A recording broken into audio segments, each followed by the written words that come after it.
네, 안녕하십니까. 저는 경제 전문 기자이자 경제 유튜버로 유명하게 활동하고 있는 이진우라고 합니다. 네. 저는 안승찬입니다. 네. 자, 오늘 이 시간에는 국토교통부 유튜브 채널과 또 저희 3프로TV 협업으로 뜨거운 부동산 이슈를 한번 다뤄보려고 하는데요. 주제가 쉽게 말하면 공공재개발, 공공재건축입니다. 사실 재개발과 재건축은 낡은 주택, 낡은 아파트 부수고 다시 짓는 거 아니겠습니까? 그렇죠. 다시 짓는데 지금까지는 대개는 다시 짓는 주체가 조합, 주민들끼리 모여서 뜻을 맞춰서 민간을 모아서 알아서 하는 거였는데 그러다 보니까 장점도 있지만 잘 안 되기도 하고 그렇죠. 네. 싸우기도 하고 엎어지는 것도 많고. 속칭 엎어지는 것도 있고 네.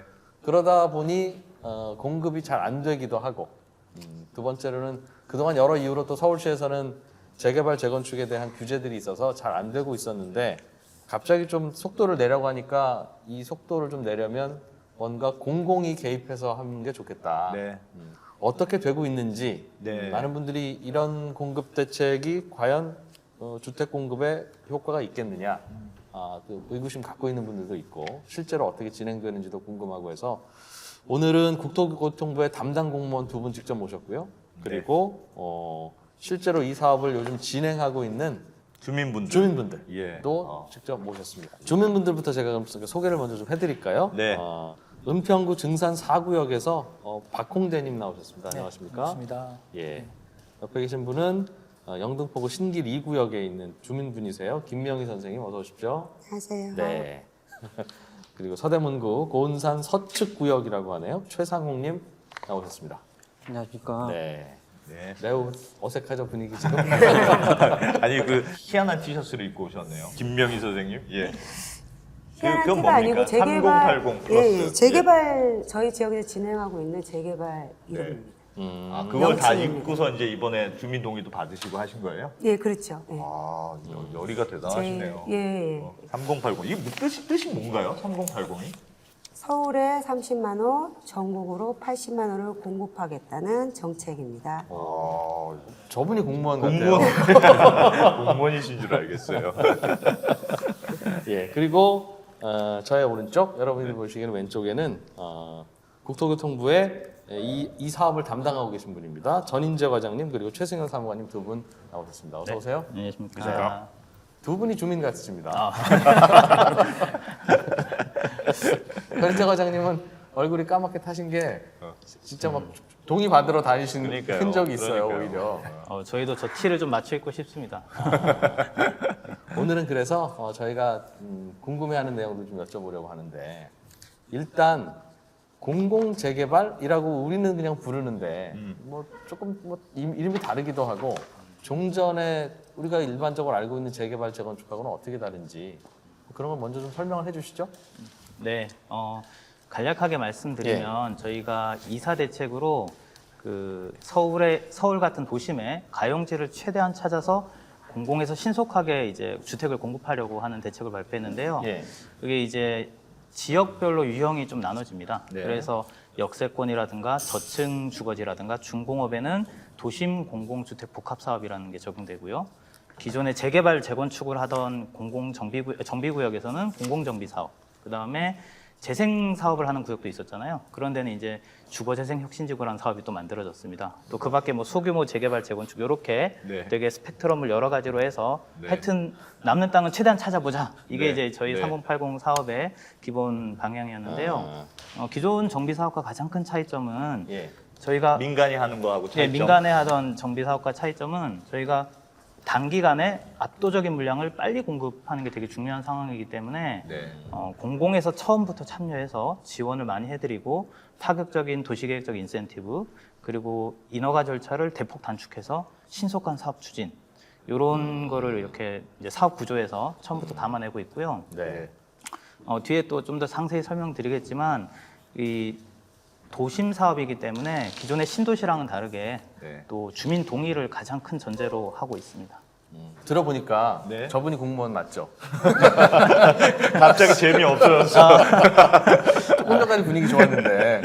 아니 그러니까 이게 민간 재개발은 주민들이 그냥 알아서 우리가 동의 받아서 그 동의는 민간 재개발 하시는 경우에도 다 받으니까요. 그렇게 민간 재개발 민간이 알아서 뭐 사업자도 선정하고 해서 하는 건데 공공 재개발은 공공주도 재개발은 공공이 하여튼 우리한테 맡겨주세요 하면 이제 주민들이 동의를 해서 공공한테 맡겨주면 공공이 알아서 개발을 해준다 이렇게 이해하면 됩니까? 그래서 좀 빠르다. 맞습니다. 네. 공공이 우리가 인허가도 우리가 대신 받아. 사실 공공이 하면 공공이 못하게 할 수도 있잖아요. 그렇죠. 주민들이 열심히 하라고 하는데 다시 갖고 오세요. 안 됩니다. 그렇죠. 그러면 다 세월이 되거든.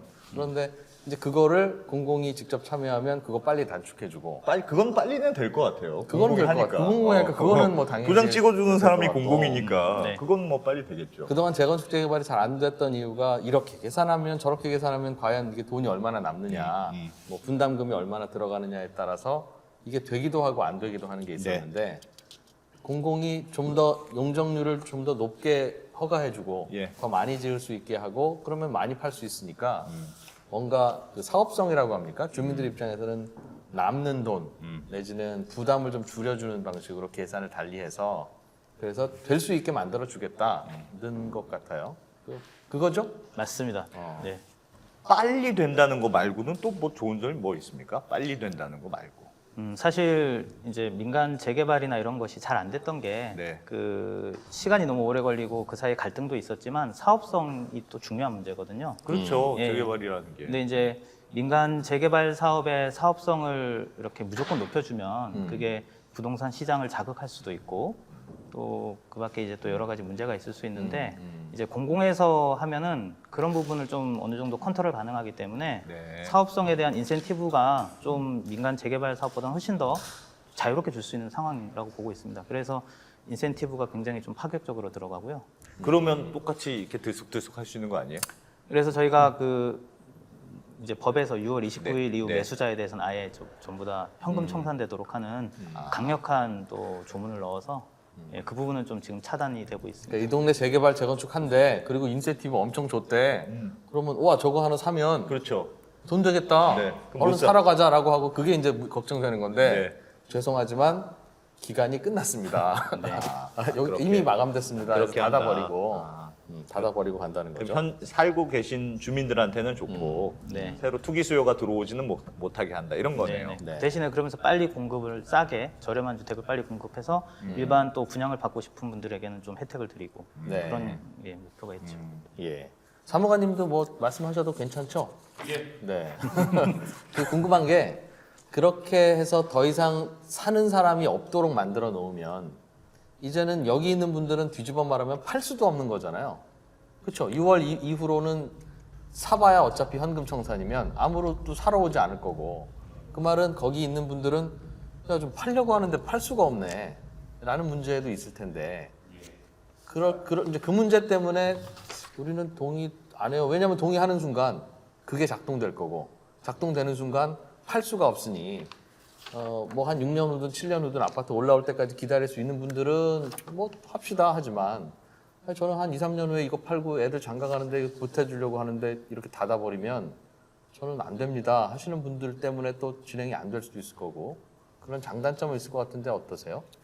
예, 맞습니다. 말씀하신 지적 사항들이 사실 저희가 당초에 뭐 이 특단의 공급 대책을 준비를 한다고 하면서 예. 뭐 가장이 앞서 말씀하신 것처럼 많은 인센티브를 주고 파격적인 속도의 사업을 진행하는 만큼 사실 어느 정도 부분은 그런 투기 수요를 강력하게 차단해야 될 필요성 때문에 조금 강도 높게 들어간 감이 있습니다. 예. 근데 이런 제도 자체가 중장기적으로 계속 진행이 된다고 하면 이거는 사실 상당한 오랜 기간 뭐 재산권 침해 소지도 있을 수 있다고 생각을 못 하고 팔게 했으니까. 예, 맞습니다. 예, 예. 그래서 기존의 일반 정비 사업들 같은 경우에는 평균 사업 기간이 13년 정도가 소요가 되다 보니까 그 전에 아마 기자님 말씀하신 취지가 일반 정비 사업 구역이라고 생각을 해봤을 때 사업이 통상 10년, 뭐 15년 이렇게 장기화되는 게 허다한데 그러니까 중간에 사고 팔 수 있어야 되죠. 맞습니다. 예. 그런 경우에 계속 이 판매 제한, 그 매각 제한 같은 것들이 걸려 있다면은 예. 상당한 제약 요건으로 작용할 수 있다라는 부정적 영향에 대해서도 고려를 했습니다.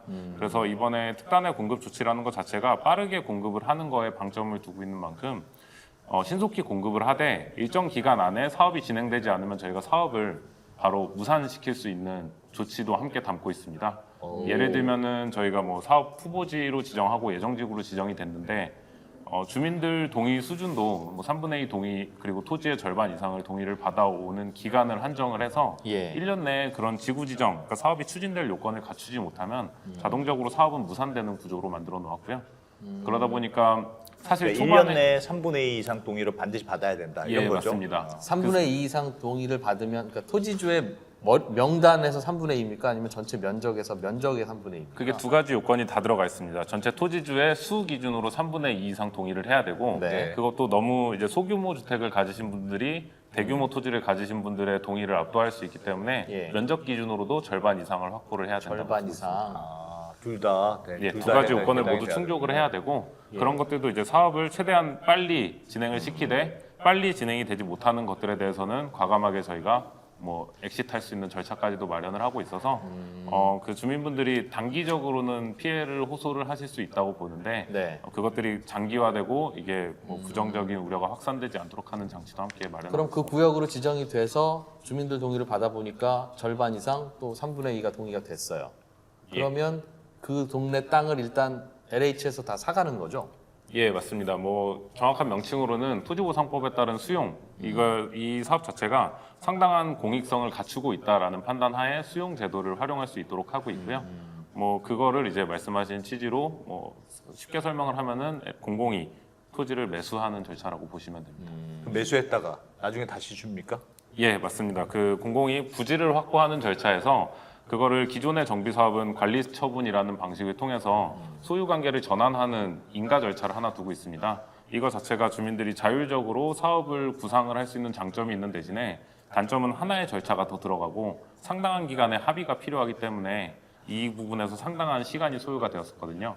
그 부분에서 소요되는 시간을 줄이고자 공공이 전체를 매수하는 수용 방식을 도입을 해서 활용한 후에 신축 주택을 짓고 나면 기존의 정비 사업의 관리 처분과 마찬가지로 추가 분담금과 우선 분양을 신청한 주민들에게 신규 주택을 공급하는 방식으로. 아니 근데 그 무슨 말씀인지는 알겠어요. 그러니까 사업을 빨리 하려고 사업을 이제 속도를 내려면 이제 일단 정부에서 공공에서 그걸 다 일단 매수해서 가져와 가지고 마치 내 것처럼 이제 사업을 진행한다는 뜻이잖아요. 근데 이 보면 이게 공공주도 재개발을 약간 걱정하는 분들은 아니 그래도 내 집이고 내 땅인데 일단 준다는 게 좀 뭐 마음에 걸리거나 그럴 수는 있지 않을까요? 일단 준다. 그럼 일단 주면 공공에서 내 목소리가 반영이 안 되거나 과거에는 그럴 수도 있는 거 과거에는 아니에요? 주민들끼리 모여서 했을 때는 어쨌든 그렇죠. 어떻게 했어요? 그때도 결국은 주는 거 아닌가요? 결국은 주는 거예요 그때도?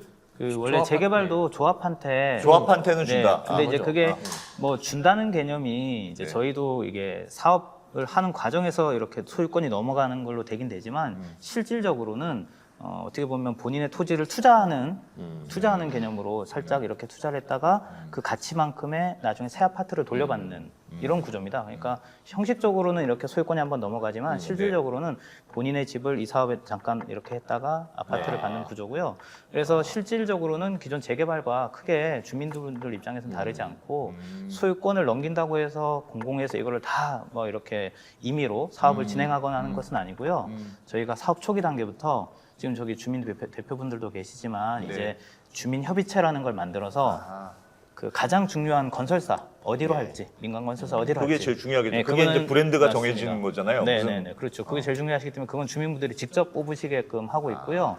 그리고 사업 진행 과정에서 인테리어라든가 설계라든가 이런 거 되게 중요한 정보잖아요. 네, 네. 그래서 그런 것들은 주민 대표분들과 계속 협의를 해서 진행해 나갈 예정입니다. 이렇게 재건축 재개발 조합장을 과장님이 대신하시는 거예요. 그런 거예요. 그거죠, 그러니까. 이놈들은 도저히 안 되겠다 네. 이러면서 하는. 그 동안에는 그걸 이제 조합장이 하고 네. 조합장이 주민 의견도 받기도 하고 아. 그 과정에서 멱살도 잡고 이제 또 뒷돈도 받고 그랬는데 네. 이제 그거를 그 정부가 뭐 구체적으로는 LH 공사에서 담당해서 하겠습니다 하는 얘기 같긴 해요. 조금 전에 설명해드린 즉 주민 동의 뭐 토지로는 50% 이상 주민들 그 조합원 숫자로는 3분의 2 이상의 동의가 다 끝나서 이제 시작된 분들입니까? 이쪽 어떤 상황인지 좀 말씀을 좀 들어보면 좋겠는데요. 박홍대 선생님. 예, 뭐 저희 증선 4구역의 경우에는요. 예. 뭐 3080 사업이 시작된 직후에 단 30일 만에 저 본구역 지정 동의서 3분의 1을 이미 충족한 구역입니다. 가장 먼저 충족을 했기 때문에 네. 또 이 자리에 오게 된 거고요. 그거 누가 받으러 다니셨어요? 뭐 저를 포함해서 예. 저희는 사실은 그 준비된 사업장입니다. 그래서 그 저희는 그 문자와 카톡과 우편 발송으로 해가지고 아, 이미 조합원들이 다 모여서 이미 과거에 추진했던 한번 곳이니까. 경험이 있었기 때문에 네. 저희는 자율 그 접수를 해가지고 자율 접수만으로 그렇게 성과를 거뒀기 때문에 예전에 언제부터 추진을 하셨어요? 그러면 이 정책 나오기 전부터도 이제 이거 사실 증산 4구역의 경우는 예. 재개발을 추진한 건 한 20년이 좀 넘었습니다. 아이고야. 예, 그래서 전에 추진하시는 분이 한 20여 년 동안 재개발을 추진했었는데 네. 그 당시에는 민간 주도 재개발로 추진하다 보니까 주민 간의 갈등으로 인해 가지고 오랫동안 추진했지만 뭐 주민 동의율 한 60% 이내밖에 충족하지 못했어요. 그래서 결국은 그 2019년도에 네. 6월 20일경 그 정비구역이 해제가 됐습니다. 네. 동의가 안 되는 게 제일 큰 문제였어요. 그럼요. 예. 반대하시는 분들은 왜 반대해요? 그 당시에 반대하셨던 분들은 여러 가지 뭐 유형이 있는데 네. 나는 뭐 그냥 이 사는 게 편하다는 그 단순한 분도 나 계시고 지금 좋다. 네. 지금 좋다. 나는 여기에 들어올 때 내 집 새로 신축해서 짓겠다. 빌라 짓겠다. 난 상가에 월세가 나온다. 뭐 이런 분들의 반대가 많았던 걸로 저는 알고 있어요. 그런데 이번에는 동의가 다 토지 면적 기준으로는 절반, 네. 조합원 수익 기준으로는 3분의 2 동의는 넘겼어요. 그럼요. 그러면 반대하는 분들의 집과 토지는 어떻게 되는 겁니까, 과장님? 반대하는 분들은 네. 이제 지금은 반대하지만 나중에 저희가 그 조합원 그러니까 토지주분들에게 아파트를 받으실지 현물 그 납입하는 약정을 합니다. 예. 그때 이제 본인이 희망하시면 다시 이제 아파트를 받는 계약을 하실 수도 있고요. 근데 지금은 반대지만 나중에 마음 바꿀 수 있기. 네, 어차피 예. 재개발도 네. 조합 동의에 반대하시더라도 나중에 조합원 분양 신청은 할 수 있거든요. 네, 네. 그와 동일하게 절차가 진행되고 끝까지 이제 아니 나는 아파트 필요 없고 그냥 나가겠다고 하시는 분들에게는 네. 저희가 이제 토지 보상법에 따라서 정당하게 그 수용 절차에 따라서 보상금을 드리고 그렇게 나가시게 되죠. 그 보상금은 좀 아쉬운 서운한 보상금인가요? 저희는 상식적으로 최대한 알고 해드리려고 생각은 하는데 왜냐면 예. 이 주민분들 동의가 중요하고 또 원래 그분들 사시던 구역이기도 하니까 다만 이제 이게 토지보상법상 그 절차가 있어서 예. 그거 절차에 따라야 되고요. 다만 이제 중요한 게 감정평가인데 감정평가 업체를 주민들께서 한 업체, 그다음에 예. 지자체 한 업체, 그다음에 공공사업 시행자 하나 이렇게 해서 셋이서 뽑아서 그 평균 가격으로 감정가가 나오게 됩니다. 근데 감정가라고 하는 거는 그게 어차피 이제 낡은 주택이니까 사실상 땅값 정도가 감정가의 대부분일 거고 네. 그 땅값을 계산할 때 아파트가 나중에 이제 주민 동의가 끝났으니까 올라가서 분양될 걸로 가정을 해서 계산하면 미래 분양가를 거의 받는 것일 것이고 네. 그게 아니라 그냥 이 땅에서 뭐 재건축이 재개발이 될지 안 될지 모르는 상황을 가정하면 땅값이 별로 안 비쌀 텐데 실제로는 어떤 걸 가정하고 그걸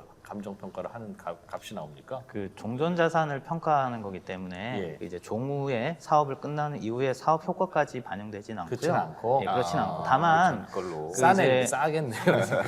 다만 시세가 반영됩니다. 그래서 현재 시세를 고려해서 감정가가 나온 걸로 알고 있습니다. 시세는 재개발 기대감의 일정 부분 정도만 반영이 되어 있겠군요. 그러니까. 그렇죠. 네. 너무 많이 줘도 또 그러니까 너무 많이 주면 나도 반대지. 나도 반대 나도 반대하고 받고 나갈래. 그렇게 되는군요. 그럼 박홍대님 계신 곳 증산 4구역은 앞으로 뭐 변수는 없고 곧 그 토지 그 구역의 토지를 다 LH가 사갖고 가서 이제 레미안을 할 건지 자이를 할 건지 뭐 푸르지오를 할 건지만 결정하시는 것만 남았습니까? 그렇게 이해하면 됩니까? 저는 그렇게 생각하고 있습니다. 개인적으로는 어떤 거 좋아하세요? 저는 전 최고를 지향합니다. 최고로 브랜드는 관계 없고 제일 좋은 브랜드로 네, 네. 재밌을 것 같아 이제는. 고르면 이제 되는 고르면 거예요, 되니까 고르면 이제. 돼요. 그럼요. 네. 아니 막 찾아오고 이럽니까? 우리 걸로 해달라고? 많이 찾아옵니다. 지금 그 국내 1군 업체 네. 그 순위 10위까지는 다 왔다고 보면 됩니다. 와서 그렇겠죠. 빵도 사주고 뭐 그러겠어요. 밥도 사주고. 뭐 그런 건 아직 없는데 저희가 그분들이 와서 꼭 참여를 하고 싶다고 하는 강한 의지를 보이고 있습니다. 그거는 전적으로 주민 투표를 결정합니까, 과장님 어떻게 하나요? 네, 그 주민 전체 회의에서 찬성한 분들끼리 모인 회의에서 그 주민 전체 회의는 찬반과 상관없이 구성되기 때문에 주민 대표 회의는 예. 그 다시 말씀드리면 주민들 전체 모이는 총회 같은 개념의 네. 주민 협의체라는 것을 구성해서 거기서 이제 총회를 해서 뽑게 되는 거고요. 찬반과 상관없이 투표권은 주어집니다. 반대하시고 나갈 분들도 들어와서 결정해요. 예, 원래 재개발도 마찬가지로 아, 그렇게 되기 그렇게요? 때문에 예. 나 다만 같으면 뭐 그럼 나는 어차피 나갈 거니까 에이라 나는 여기 해라. 그럴 것 같은데. 아, 재밌는 구조네요. 김명희님, 그 상황이 어떤 상황이셨고 지금은 어떠세요? 저희 3월 31일 날 3080 지역으로 선정이 됐고요. 예. 그래서 9주 만에 3분의 2 법적 요건 달성을 했어요. 네. 근데 아까 이제 질문하실 때 사무장님한테 질문할 때 제가 좀 마음이 두근두근거린 게 예. 이게 이 3080 대책이라는 게 예. 공공에 저희 재산을 주고 네. 그렇게 표현을 하는 게 예. 지금 일부 반대자들이 그렇게 표현을 하고 있어요. 그렇게? 예. 그래서 저는 예. 그 반대자들한테 그렇게 얘기를 해요. 어차피 민간 재개발 역시도 건설사에 일정 기간 맡겼다가 다시 오는 거 똑같은 방식이거든요. 네. 근데 이제 무조건 공공한테 우리 재산을 주면 공공이 우리 재산을 가지고 좌지우락한다. 그렇게 얘기를 하는데 그건 아니고요. 3080 대책은 제가 알기로는 주민하고 협의를 해서 뭐 공공이 갖고 간다고 해서 공공 맘대로 니네 이래라 저래라 이렇게 지시하는 게 아니고 예. 서로 주민준비위원회 대표들과 협의해서 그 협의점을 찾아서 어떻게 하면 원주민이 정착할 수 있는 방안을 만들어서 그렇게 해서 되는 거거든요. 근데 예. 계속 이제 막 자꾸 수용한다 막 이러니까 걱정스러운 거예요. 그 말 자체가. 죄송합니다. 예, 돈이 받을 때 그것 때문에 제일 힘드셨던 거야 지금. 예, 저희 제일 힘들어서 저희가 이제 그거를 제가 진짜 주민들한테 이제 어떻게 설명을 할까 하다가 떡집에 쌀 갖다 주면 네. 맛있는 떡을 해서 주잖아요. 그러면 그 떡이, 그 쌀이 방앗간 쌀이 아니잖아요. 네, 네. 이쁘게 만들고 맛있게 해서 저희한테 주잖아요. 그래서 저희는 그렇게 표현을 해요. 내가 쌀을 갖다 주면 그 쌀이 LH 쌀이 아니지 않냐. 예, 이쁘게 만들어서 보강해서 맛있게 저희한테 저는 그렇게 표현을 하고 있었거든요. 야, 이 과장님 좋아하는 거 모셔야 될 것 같은데. 과장님 좋아하시는 거 맞아. 이렇게 훌륭한 표현이. 그 표처럼 굉장히 훌륭한 멘트들을 구역에서 많이 만들어서 붙이셨더라고요. 정말 훌륭하십니다. LH 방앗간에서 떡 만드는 거다 똑같이. 그렇죠. 방앗간이라고 생각하시면 될 거예요. 그렇게 걱정하지 마라. 아, 그럼요. 셀프 공동 방앗간에서 하다가 자꾸 쌈 나니까. 그럼요. 예, 맞아요. 똑같은 그래서. 방식이에요. 똑같은 방식. 그렇다고 LH가 함부로 저희 무시하고 국토부나 뭐 일방적으로 하는 거 없고요. 예. 모든 의논하고 하나하나 다 조율해가면서 하는 방식이 3080 재개발이에요. 예. 지금까지는 굉장히 우리 선생님 굉장히 만족하신 것 같은데? 만족하셨나 봐요, 진짜. 저는요, 진짜 이런 재개발은 없다고 생각합니다.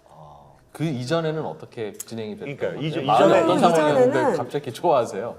좋죠. 빨리 돼야죠. 저희 이전- 꿈인데요, 꿈. 이전에 잘 안 됐어요. 안 됐어요, 이전에 이전에. 저희 이제 했을 뉴타운 때는. 저희가 신길 2구역이었는데요. 예.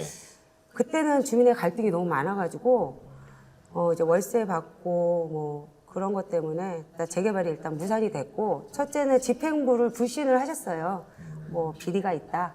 막 이렇게 해서 하다가 이제 3080 선정이 되면서 이 재개발이 과연 어떤 사업인가 자세히 듣고 공부하고 배우고 해서 저희 이제 신길 2구역 임원진들하고 공부를 많이 했죠.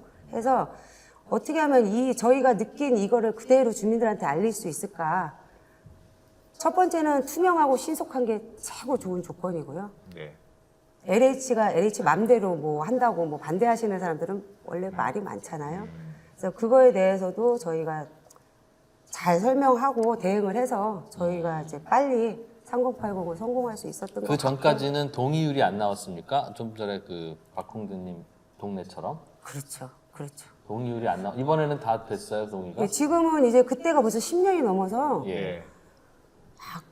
그때 집이 엄청 노화돼서 1년치 월세 받는 게 수리비로 들어가죠.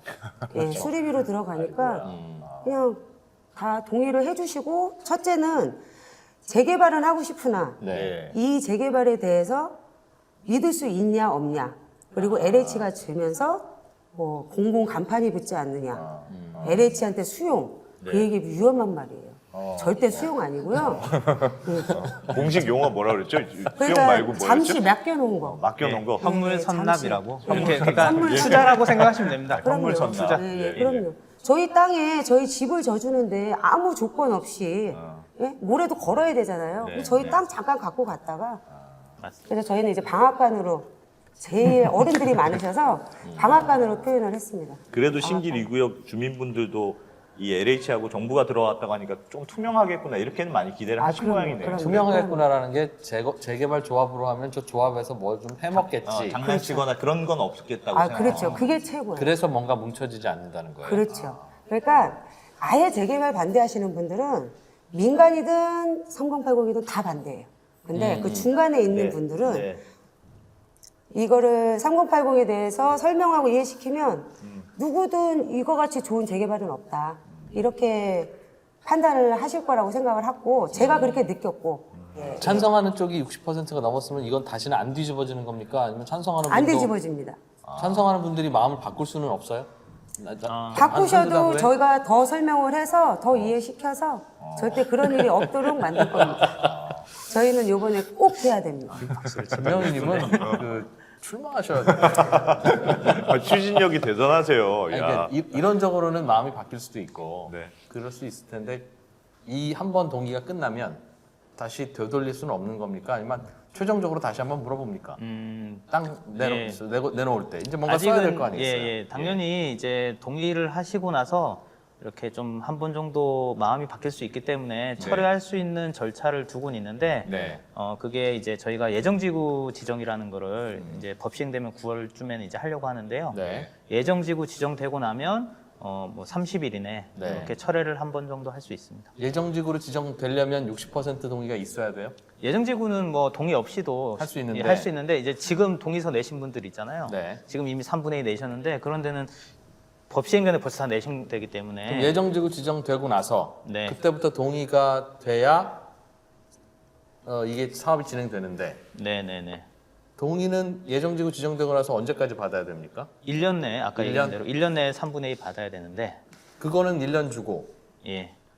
반대는 한 달밖에 안 주고 그건 이제 본인이 한 번 냈으니까 마음을 바꿀 수 있는 기회를 그럼 확인 절차만 예. 한다는 뜻이겠죠. 그게 왜 그러냐면 예정지구 지정을 할 때 구체적인 사업 계획을 한번 설명드리거든요. 네네. 그러니까 예. 그 사업 계획을 보시고 내가 생각했던 것보다 좀 분담금이 높은데 해서 마음을 돌릴 수 있는 기회를 예. 드려야 되기 때문에 그걸 한 30일 정도 뒀고요. 그러니까 본인이 오케이든 노든 한 다음에 네, 찬성한다. 본인 찬성 후에 한 달. 네네네.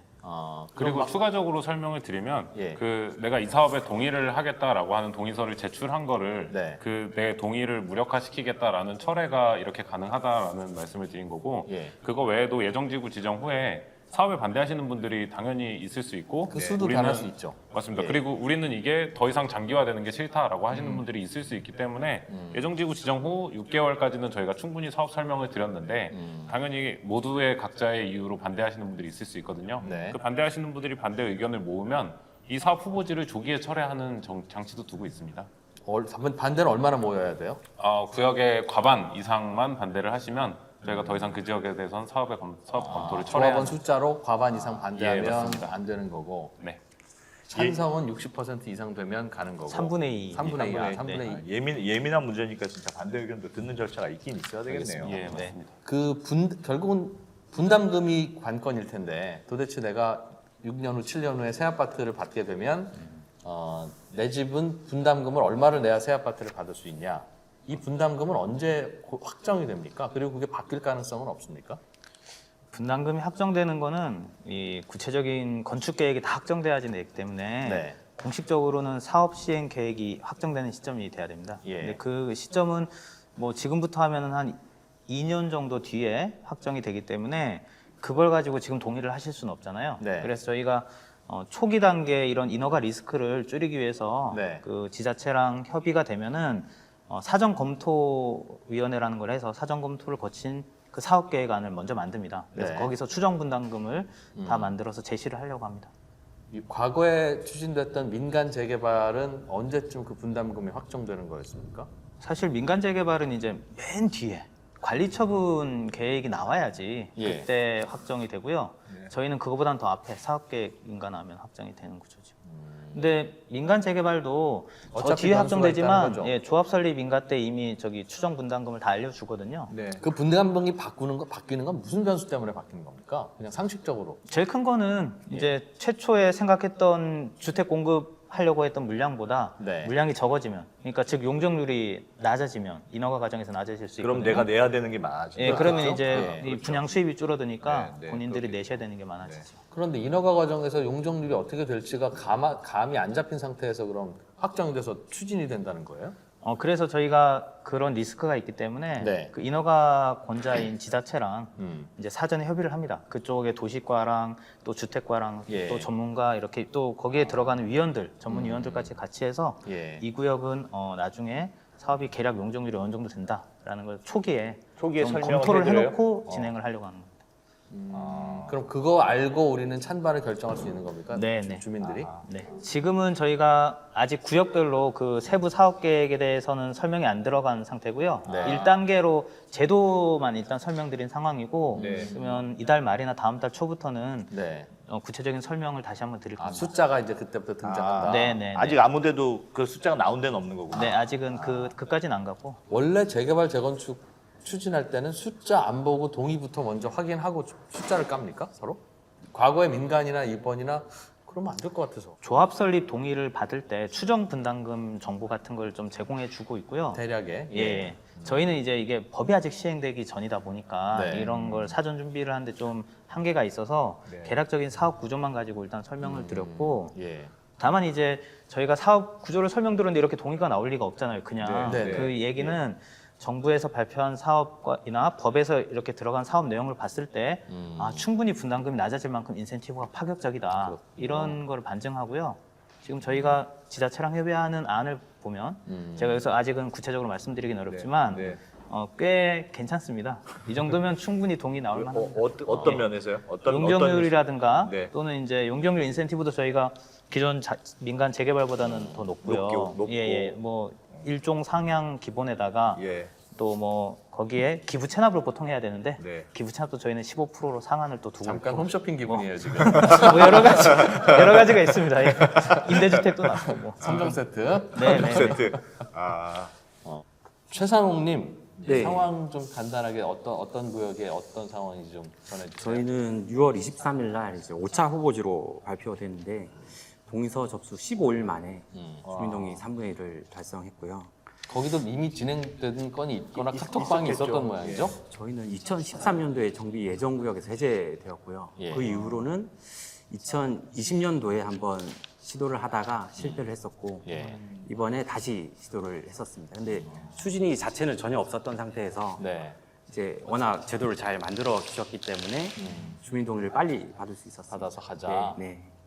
조금 좀 지켜보다가 네. 내년이나 내후년쯤 하자. 상황 네. 어떻게 될지 모르는데 샘플도 좀 하는 것 좀 진행해 보고 네. 굳이 이렇게 서두냐 하는 의견도 질문도 있었죠. 있었을 텐데 네. 거기에 대해서는 네. 어떤 답을 주셨어요? 일단은 3년 한시법이기 때문에 네. 기회가 왔을 때 잡아야 된다.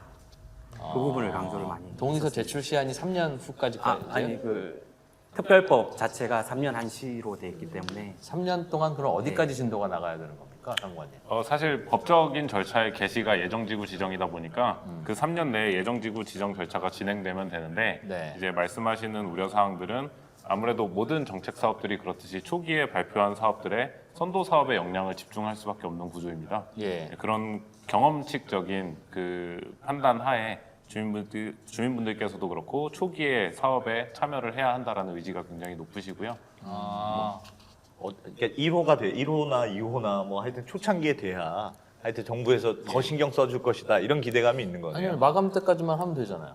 예, 맞습니다. 뭐 실제로도 뭐 저희가 3년 뒤 한시 사업이라고는 하지만 3년 뒤에 예정지구가 지정이 되더라도 예. 법은 이제 더 이상 효력이 없지만 이미 지정된 데들은 거기까지는 법령법에 되니까 따라서 되는데. 진행이 될 거기 때문에 사실 저희 입장에서는 뭐 매년 저희가 목표한 물량만큼 안배가 되어서 선정되면 가장 좋은데 지금 타이밍상 이 신속한 주택 공급의 필요성과 지역 개량의 필요성들이 상당하다고 생각하고 계신 주민분들이 꽤 많았는데 예. 저희가 마침 그 갈증을 해소할 수 있는 사업이 적재적시에 나타났다라고 판단이 되었나 봅니다. 그래서 최근에 이제 뭐 많이 들어와 주셨는데 네. 저희 감사하게도 저희는 한다고 이제 발표한 절차도 꽤 단축시켜서 발표를 하고 진행도 열심히 하고 있는데 네. 그것보다 더 빠른 속도로 주민분들께서 동의를 제출해 주시고 이제 정부는 나는 다음에 뭐 하냐. 난 좀 의심스러워. 그 예정구역으로 지정한다는 표현을 쓰셨어요? 예정구역? 예정구역인가요? 맞습니다. 그럼 예정구역으로 지정받으려면 주민들의 동의서만 있으면 되는 겁니까? 일단 즉 이 3년 한시라고 하니까 뭐 언제부터 스타트예요? 그 3년이?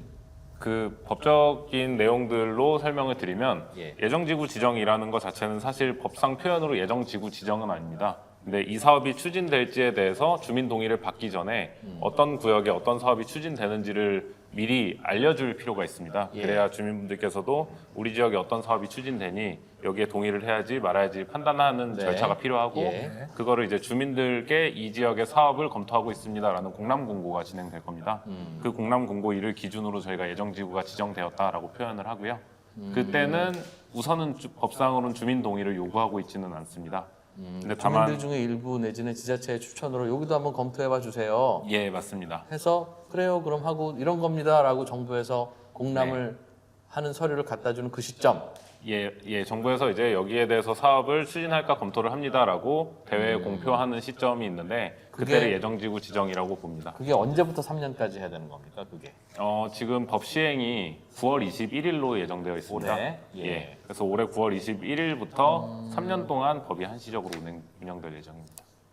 최상욱님 그럼 굳이 이렇게 서두르지 않아도 되는데요. 그래도 기회가 왔을 때 지금 언론에 홍보도 많이 되고 있고 네. 예. 아. 용적률 인센티브나 이런 것들이 매우 하시고 있기 싶은 때문에. 분들은 분위기 네. 탔을 때 빨리 설득해야지. 네 맞습니다. 그 왜 그러니까 사실은 조금 좀 지켜보다가 한 2년쯤 지나고 나서 네. 해봅시다라고 하는 분들의 말씀도 틀리지는 않으나 맞습니다. 예. 그때쯤 되면 또 동의받기도 어렵고 그러니까 좀 자꾸 그런 질문을 하지 마세요. 네. 그랬겠군요. 사실 이거는 이게 제한을 두기는 둬야 돼요. 안 그러면 하세월이니까 우리 그 가끔 경기 살릴 때 시간을 자동차세, 둬서, 뭐 그렇죠. 취득세 연말까지만 할인해 줍니다라고 하는 게 네. 기왕 살 차면 내년에 사지 마시고 올해 경기 안 좋을 때 좀 사주세요 하는 네. 거 아니겠습니까? 그래도 그런데 연장되긴 또 가끔 근데 매번 연장돼 매번. 그래서 난 이번 것도 3년 지나면 또 연장될 거라고 나는 생각해요. 아니, 그러나 또 그렇다고 계속 뭐 미룰 건 아니니까. 오늘 이 나와주신 이 박홍대 선생님이나 김명희 선생님 이게 다 그 최상욱 선생님이나 다 여기가 이제 하다가 다 안 된 실패 이제 경험들이 있는 지역인 것 같은데 이거 외에도 처음에 이제 이런 지역들이 후보군입니다 하는 데들이 더 많이 있었잖아요. 그럼 지금 동의가 받아온 비율이 어느 정도 돼요? 저희가 역세권이 있고요. 예. 그다음에 이제 지금 저층 주거지가 있는데 보통 저층 주거지가 주로 기존에 재개발하다가 해제된 지역들이 네. 많이 있습니다. 예.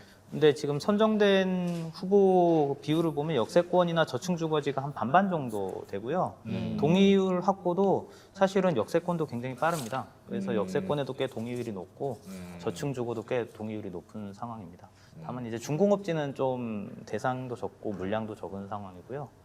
그래도 뭐 이게 뭐 특별히 지역에 따라서 동의율이 더 낮거나 그러지는 않은 것 같아요.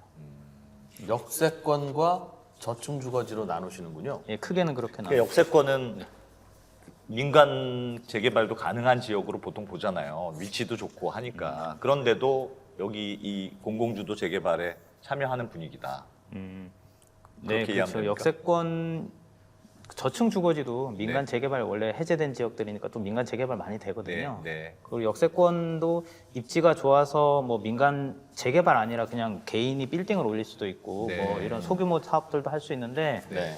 그런 거를 이제 하려는 구역도 있지만 그래도 이 사업으로 오면 거기 아파트 단지가 이렇게 크게 좀 빨리 들어갈 수 있기 때문에 또 메리트가 있는 것 같아요. 그 부분에 대해서 또 공감해 주시고. 그 역세권은 종전에 지금도 그렇지만 민간이 주도를 할 수도 있는데 공공이 하면 인센티브가 강합니까?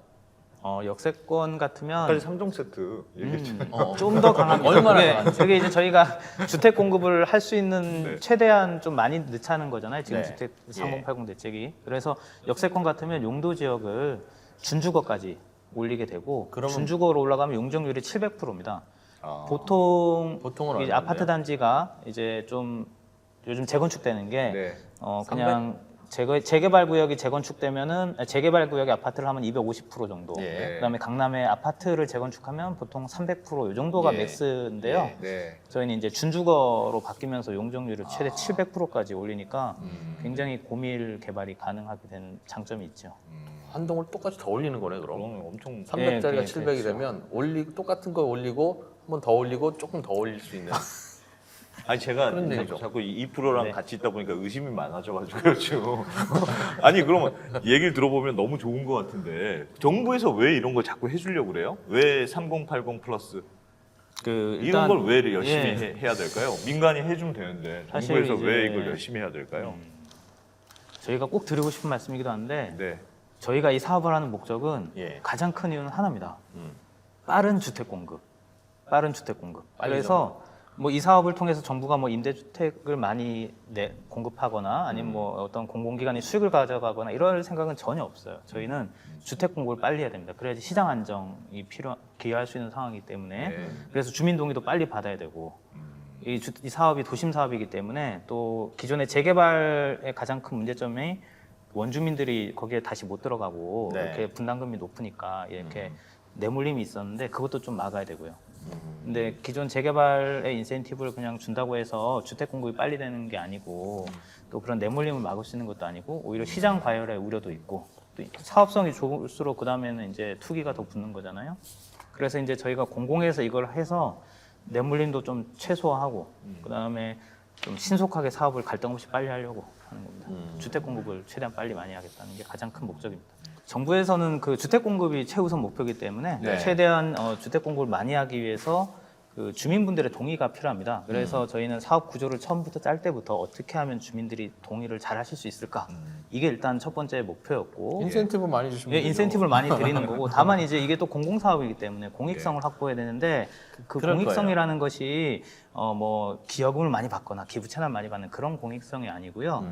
기존에 민간 재개발을 했을 때 발생했던 문제점 네. 대표적인 게 이제 내몰림이라든가 세입자들에 대한 보호가 없었던 것 네. 이런 것인데 그 저소득 토지주를 위해서 이제 저희가 공공자가라는 걸 도입을 해서 좀 소득이 낮은 또 종전 자산이 낮은 토지주들도 그 지역에 다시 그대로 분양주택을 본인이 일부 부담하고 네. 나머지를 공공에서 부담해서 나중에 이제 수익은 나눠 수익은 갔지만 나눠갖고 돈은 대준다. 네, 돈을 대서 일단 거기에 그 집에 새 집에 들어갈 수 있게 네. 공공 자가주택도 공급을 하고요. 그다음에 세입자라든가 또 상가 또 네. 임차인들에 대해서는 그 인근에 뭐 공공 상가를 짓는다든가 네. 또는 LH에서 공공의 임대주택도 많이 가지고 있잖아요. 이렇게 임대주택에 좀 입주를 할 수 있다가 했다가 다시 또 돌아오게 한다든가 이런 이주 지원 대책 그리고 마지막으로 저층 주거지의 생활 SOC가 좀 많이 부족하거든요. 그래서 이 사업을 통해서 생활 SOC를 좀 많이 공급하는 이런 그 방식으로 공익성을 좀 확보하고 있고요. 참고로 공공임대주택은 저희가 기존 재개발보다 비율을 더 좀 낮춰놨어요. 오히려 예, 네. 기존 재개발의 의무임대가 15%인데 네. 저희는 저층 주거지는 10%, 예. 역세권은 15%. 그리고 또 뭐 아까 이제 3종 세트인데 이것도 네. 그 용적률을 올린다고 해서 네. 이제 원래 정비 사업은 용적률을 올리면 그에 따라서 임대주택을 넣거나 이런 게 있는데 네, 저희는 그거는 상관없어요. 용적률은 따로 올라가고 임대주택을 추가로 더 넣어야 되는 건 아닙니다. 그럼 민간 재개발에 비해서 주민들이 더 내야 되는 건 없고 용적률만 많이 올라가면 실제로는 분양할 수 있는 일반 물량이 늘어나서 결국 분담금도 줄어들거나 아니면 돈을 더 받거나 네네. 이런 그런 일인 거죠. 건데 네. 그게 그동안 과도한 특혜라고 해서 하지 말자고 했던 거잖아요. 네. 그냥 하기로 했어요? 민간에게 이제 드리다 보면 예. 네. 그게 이제 그 주민들에게 특정 주민들에게 특혜가 될 수도 있고 네, 네, 그다음에 네. 또 하나는 이제 그게 시장을 자극하는 효과도 생겨서 부작용도 생기는데 저희는 그래서 이제 공공에서 직접 해서 네. 시장 자극도 좀 막아놓고 시장 자극은 아까 저번에 6월 뭐 언제까지 6월 이후에 산 거는 29일. 현금 네, 청산이니까 네. 시장 네. 자극은 네. 당분간 안 될 막는 거고. 다만 기존에 6월 이전에 소유했던 분들 토지주들의 이익이 너무 높아지는 것에 따른 위화감 네네. 그런 게 이제 고민이어서 그동안도 이렇게 못했던 건데 그래서 그런 부분 아까 말씀드린 공공 자가주택이라든가 이런 걸로 좀 공익성을 확보하고 생활 SOC를 넣는 걸로. 근데 그거 넣는다고 해서 주민들의 이익이 줄어드는 건 아니잖아요. 근데 그렇죠. 근데 이 사업을 가장 하려는 게 예. 기존에 사업을 못 하던 지역을 네. 사업성을 좀 저희가 보완을 해서 주택 공급을 하게 하는 거잖아요.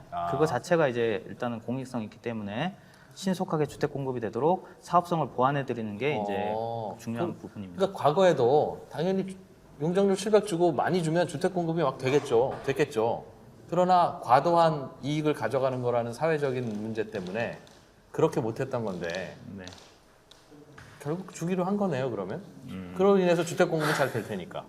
예. 원주민들이 이제 결국은 분담금이 낮아야지 재정착하시는데 네. 민간 재개발이야 그 손바뀜이 막 일어나면서 좀 분담금 납부 여력이 있는 분들이 들어오니까 그렇죠. 그게 좀 하더라도 높아져도 괜찮은데 저희는 이렇게 현금 청산으로 막아놓은 상태에서 맞아요. 그 그분들 부분에 대한- 재정착시켜드려야 되니까 분담금 낮추는 게 굉장히 중요한 이제 공익적인 그런 부분이 가치가 있어서. 되겠습니다. 그러면 그 조건으로 민간 우리끼리 하겠습니다 해도 하기는 한다는 거죠. 그거는 서울시나 지자체들과 네. 알아서 할 될 일이니까. 네. 그러면 이번에 이 문제로 인해서 꽤 역세권 토지나 이런 거에 대해서는 이익이 많이 생기겠네요. 예전에 비해서는. 그러게요. 주민분들은 네, 주민분들이 뭐 저희가 민간 개발 사업했을 때보다는 네. 그래도 수익률이 한 30% 정도 올라간 것으로 이제 뭐 보고 있고요. 그렇기도 10에서 하고 30%. 공공에다가만 풀어주는 용적률이 아니라 하면 이 덕분에 민간이 추진하던 과거에는 낮았던 것이 더 생기는 부분도 있겠네요. 민간에서 사업을 한다고 해서 예. 지금 저희가 도심복합 사업에 주는 인센티브를 주지는 못하고요. 용적률 인센티브를? 네, 이건 특별법으로 이제 좀 인센티브를 따로 부여하고 있습니다. 알겠습니다. 조금만 더 부연 네. 설명을 드리면 정부에서 이 특단의 공급 조치를 만들면서 파격적인 인센티브를 제안을 한 그 구조를 이제 기자님께서 말씀하신 그 민간에 주지 않았던 인센티브라고 표현을 할 수 있는데 네. 그 파격적인 인센티브를 주는 건 맞는데 그거에 대한 대전제는 확실한 투기 방지 조치가 선행되어 있고 네. 거기에 나오는 개발 이익을 사회적으로 어떻게 배분할 거냐에 대한 합의와 함께 기존의 토지 등 소유자에게는 공공이 어느 일정 수준의 특정 추가 수익을 확약하는 이 세 가지 구조가 모두 완비되었을 때 이 정도 파격적인 인센티브가 가능한 구조라고 이해를 해주시면 거기서 사회적인 환원 부분이 어떻게 되느냐는 게 제 질문이에요. 예, 그게 이제 그 과장님 앞서 말씀하셨던 그 예. 기존의 민간 사업에서 민간이 할 수 없던 영역들이 있습니다. 예컨대 뭐 세입자들을 계속적인 거주의 안정을 지원을 한다든지 예. 아니면은 뭐 영업하고 있는 그 상가주들이 계속 영업을 지원할 수 있는 방안들도 있고 그리고 기존의 민간 사업을 하게 된다면 토지 등 소유자이기는 하지만 결국에는 사업을 하게 되면은 분담금을 내서 사업을 굴려야 되는 구조인데 예. 이 분담금이 뭐 적게는 뭐 1, 2억, 많게는 3, 4억이 나올 수 있는데 그거에 대한 부담 능력이 없으신 분들은 선택할 수 있는 선택지가 아예 없습니다. 근데 공공이 거기에서 역할을 해줌으로써 선택지를 만들어줄 수 있는 그런 다양한 공공기여책들을 준비를 하고 있다라는 차이가 좀 있습니다. 알겠어요. 그 뭐 질문과 답이 오가긴 했는데 제 질문은 말씀하셨던 그 답은 이 재개발이라는 게 이루어지면 생길 수 있는 부작용들을 어떻게 좀 줄일 수 있겠느냐에 대한 솔루션을 말씀 주신 거고 저는 파격적인 용적률을 주는 것이 결국은 왜 그 용적률을 다 기존 조합원들이 가져가느냐 이제 하는 부분에 대해서 어떻게 회수합니까? 라는 질문이었는데 회수를 하면 인센티브가 안 생기는 거니까 사업이 또 안 되고 하는 부분에 있어서 그냥 이번에는 급하니까 주택 공급이 급하니까 그런 거 같네요. 당분간 이거는 그냥 주는 겁니다. 네. 그렇게 사회적 합의를 봅시다라는 의미네요. 네. 뭐 무한정한 뭐 수익이 아니라 이제 뭐 일정 수준 30% 들으셨죠? 빨리 해야 됩니다, 여러분. 하려면 빨리 해야 되긴 보니까 33년 대충 안 맞네 보니까. 알겠어요. 네. 마지막으로 굳이 이제 흠을 하나 잡자면 네. 용적률이 빡빡하게 올라가면 사실은 답답하기도 하고 1번. 답답한 걸 참더라도 한 집당 갖고 가는 토지 지분이 줄어들지 않습니까? 그러니까 같은 면적의 많은 아파트를 짓자는 거니까 민간 재개발이라면 30평짜리 아파트가 뭐 토지 지분 10평 정도가 되는 그런 아파트가 지어지는데 공공으로 하면 같은 땅에 더 빽빽하게 지으니까 똑같은 30평 아파트도 토지 지분이 뭐 한 7평 밖에는 안 될 거라고요. 그러면 지금이야 똑같은데 나중에 그걸 재개발, 재건축을 한번 이제 미래 세대에 더하게 되면 민간 가지고 재건축은 있는 게 한 번 더 할 수 작다. 있는데 어. 이거는 어이씨 처음에 지을 때 이렇게 빡빡하게 지어서 우리 못 하는데 이제 이렇게 되면 거기에 따르는 주민들의 이익 손실도 있을 텐데 그거는 물론 이제 조합에서 고민할 문제입니다만 그거에 따른 고민은 좀 안 되던가요? 사실 이제 분담금을 낮추기 위해서 용적률은 최대한 높일수록 예. 원주민들에게는 도움이 되고요. 그걸 이제 원치 않으실 분들은 그렇죠. 한 분도 안 계실 겁니다. 저기 계신 분들이 지금은 일단 지금 높인다. 괜찮아. 지금 많이 높인다니까 괜찮아요. 그거. 좋은 건데 일단 다만 높인다니까 예, 좋은 말씀하신 거죠. 것처럼 네. 이 사업 이후에 이제 한 30년이 지나서 뭔가 재개발, 재건축을 또 한다. 네. 이렇게 했을 때는 지금 이렇게 재건축 진행되는 걸 보면 말씀하신 대로 대지 지분이 좀 의미가 있어요. 예, 근데 차이점이라면 저희 사업을 하게 되면 용적률이 용도 지역 자체가 기존에 뭐 2종이었던 것이 이제 3종으로 올라가게 되고 네. 민간 재개발은 보통 2종 7층 제한이 있으면 2종 일반 주거. 그러니까 민간 재개발을 하면 2종, 네. 저희는 3종. 이렇게 재개발 구역에서도 차이가 나거든요. 근데 대지 지분의 가치가 평이 똑같은 뭐 10평이라고 해서 똑같은 가치가 아니고 그 땅이 얼마나 높이 올릴 수 있느냐에 따라서 대지 지분이 또 가치가 달라집니다. 그렇겠죠. 예, 그래서 이제 그 예를 들어서 뭐 250%짜리 땅을 나중에 재개발하려면 또 이걸 300% 올리려면 또 그만큼 기부 체납을 해야 되잖아요. 네. 근데 저희는 이미 300% 땅이기 때문에 네. 거기서 또 이제 올리는 거는 또 좀 조금만 기부 체납이 되는 거라도 올라갈 수 있는 차이가 있죠. 그래서 이 땅의 평은 작아지지만 알겠습니다. 땅의 가치는 좀 그만큼 좀 상쇄돼 있다. 그러니까 그 구역은 네. 앞으로 정부가 처음에 우리가 이제 우리 어려울 때 도와준 땅이었으니까 앞으로도 다른 땅에 비해서는 용적률을 항상 대대손손 높게 주는 걸로 네. 그렇게 할 예정이다. 대대손손까지는 모르겠으나 아무튼 네, 아무튼 그러니 그럴 것 같다. 이번에 조금 토지 지분이 줄어들긴 했으나 네, 네. 앞으로 대대손손 이거 줄 거기 때문에 뭐 그거는 불리하지가 않다고 생각한다. 최소한 과장님이 나중에 장관님 될 때까지 계속 지켜야 됩니다, 진짜. 나중에 또 딴 얘기하면 안 돼요. 네. 알겠습니다. 여러분 빨리 하셔야 되겠습니다. 제가 아무리 봐도.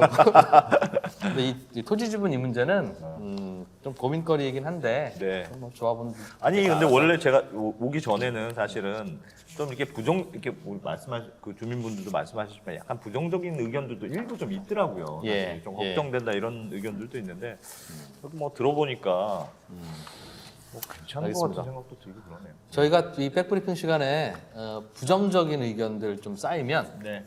그거 모아서 저희 지금은 저희가 몰라서 질문 못 드렸는데 네. 그런 거 쌓이면 과장님 아니면 그때는 사무관님 보내세요. 힘든 자리니까. 네, 힘든 자리니까 그거는 사무관님 오셔서 집중 추궁으로 예.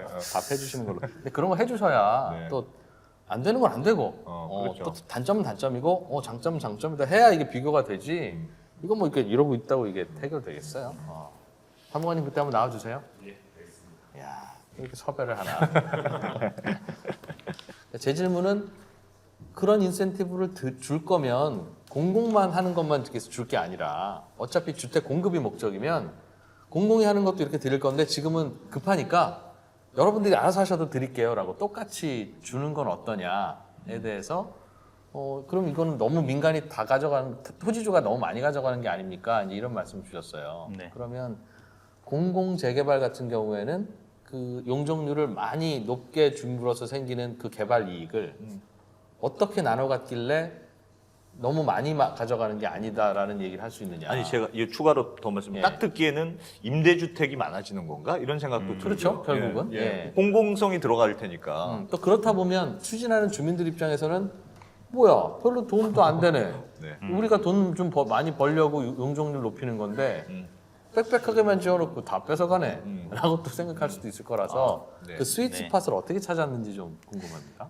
저희가 그 공공에서 이 사업을 빨리 가기 위해서 인센티브를 드린다고 해서 네. 거기서 임대주택을 많이 짓거나 이렇게 공공에서 뭔가 좀 그런 걸 가져가려는 네. 그런 거는 전혀 아니고요. 제가 아까 네. 말씀드렸다시피 주택 공급이 가장 큰 목표입니다. 그래서 네. 주민분들의 동의가 가장 필요한데 주민분들의 동의를 받을 수 있는 이제 공익적인 사항들을 그 수익으로 넣는 겁니다. 예를 들자면 대표적인 게 거기에 이제 저소득 토지주분들도 계시거든요. 예. 분담금 납부가 어려운 분들. 그런 분들에게는 그 공공 자가주택이라고 해서 공공에서 일부 돈을 대고 그분들은 또 이제 나머지 돈을 대서 이렇게 좀 저렴하게 분양주택을 받는 제도도 들어가고요.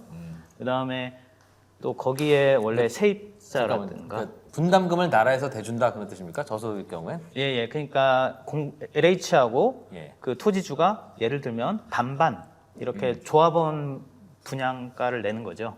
그 대신에 어려운 나중에 분들에 한해서는 예, 어려운 분들에 나중에 한해서는. 그 집을 팔 때는 예. 수익을 반반 나눠 갖는 이런 구조가 되는. 알겠어요. 그래서 이제 소유권을 공공자가 나누는 셈이네요. 예. 네네네. 지금까지는 네. 뭐 저희가 궁금한 거 그냥 많이 여쭤봤어요. 우리가 너무 말이 많았다는 지적도. 사실은 오늘 여기 모인 분들 중에 네. 이 공공 재개발 사업에 대해서 저희가 제일 몰라요. 맞아요. 그래서 이런저런 그냥 궁금할 것 같은 것들 여쭤봤는데 네. 사실은 여기 오늘 오신 주민분들이 네. 찬성은 했으나 네. 궁금한 것도 있고 얼마나 궁금한 게 많으시겠어요. 궁금한 것도 좀 약간 있고. 불안한 것도 있고 그러시겠죠. 여전히. 그리고 실제로 이제 사업을 하다 보면 생기는 궁금한 질문들도 네. 있을 텐데 저희가 잠깐 빠져서 저희는 듣고 있을 테니까 직접 이제 주민들이 공무원들에게 구체적인 질문을 좀 드려볼 겁니다. 한번 같이 보고 계시면 아 그래 저런 거 궁금할 수 있지. 아 그래 거기도 답은 이런 거구나라는 걸 또 보시면서 좋은 질문과 대답 오가는 걸 시청하실 수 있을 겁니다. 저희는 잠깐 빠져 있을게요.